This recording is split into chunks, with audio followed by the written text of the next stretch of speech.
स्वभावच आहे. खायचे सासरचे आणि गायचे माहेरचे. तसंच एक महिला जात्यावर दळण दळत असताना स्वतःच्या भावाला लावत होती.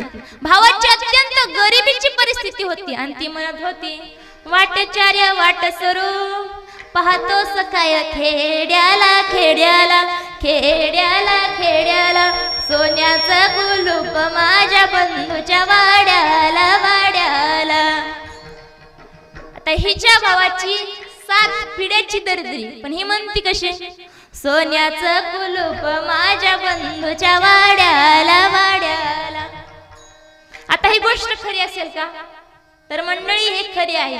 तिच्या भावाने एका सोन्या नावाच्या सावकाराकडून कर्ज घेतले होते आणि ते कर्ज हिच्या भावाला न फिटल्यामुळे त्या सोन्या नावाच्या सावकाराने हिच्या भावाच्या वाड्याला कुलूप लावले होते. म्हणून ती म्हणत होती, सोन्याचं कुलूप माझ्या बंधूच्या वाड्याला वाड्याला. तिचंच बघून अजून एक दुसरी महिला गात होती, गावचार्य पाटला नीट चाल गुमान गुमान गुमान गुमान माझ्या बंधुराया बसाया विमान विमान.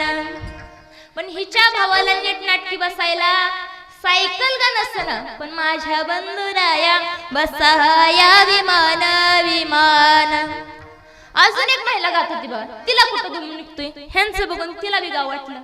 लिंबाच्या झाडाखाली बंधू माझा दार पाडी ग पाडी, कोण्या मेल्यानं केली चाडी, आली पोलिसाची गाडी आणि हातात पडली बेडी ग बेडी.